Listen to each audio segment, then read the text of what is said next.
Hormuz കടലിടുക്കിൽ Iran ഒരു തരത്തിലും പണം ഈടാക്കാൻ അനുവദിക്കില്ലെന്ന് US state secretary Marco Rubio.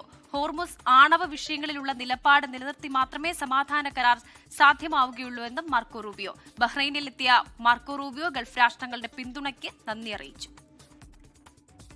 ഇറാനുമായുള്ള സമാധാന കരാർ ഗൾഫ് രാജ്യങ്ങളോട് വിശദീകരിക്കാനുള്ള ആദ്യഘട്ട സന്ദർശനത്തിലാണ് US state secretary Marco Rubio. ബഹ്റൈനിൽ യുഎസ് GCC മന്ത്രിതല ചർച്ചയ്ക്കിടെ ഇറാനുമായുള്ള കരാർ ആഗ്രഹിക്കുന്നുവെന്നും എന്നാൽ ഏതു വിധേനയും ഒരു കരാർ ഉണ്ടാക്കാൻ ശ്രമിക്കില്ല എന്നും മാർക്കോ റൂബിയോ വ്യക്തമാക്കി. ഹോർമുസിൽ പണം ഈടാക്കാൻ ഇറാൻ അവകാശമില്ല. ടോളും ഫീസും ഒന്നുതന്നെയാണ്. ഇറാൻ ആണവശക്തിയായി മാറില്ലെന്നുള്ള ഉറപ്പും കരാറിലെത്താൻ അത്യാവശ്യമാണെന്നും അദ്ദേഹം സൂചിപ്പിച്ചു. Probably with the exception of Iran, but all the GCC members will be supportive, but the whole world will be supportive. I know of no country on the planet that supports tolling or a fee for the use of the straits. That's not going to happen. The president has been abundantly clear. GCC രാജ്യങ്ങളുടെ താൽപര്യം കൂടി മുഖവിലക്കെടുത്താകും കരാറുണ്ടാക്കുക.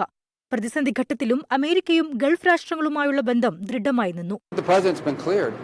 If we're going to get a deal, it has to be a real deal and it has to be a good deal. If Iran wants to make a good and real deal, the United States is open to that. If they're not, then of course the president has options. We want this to work out. ഇന്നലെ UAE, Kuwait ഭരണാധികാരികളുമായി Marco Rubio കൂടിക്കാഴ്ച നടത്തിയിരുന്നു. Gulf രാഷ്ട്രങ്ങളുമായുള്ള ആദ്യഘട്ട ചർച്ചകൾ പൂർത്തിയായിട്ടുണ്ട്. 24 Dubai.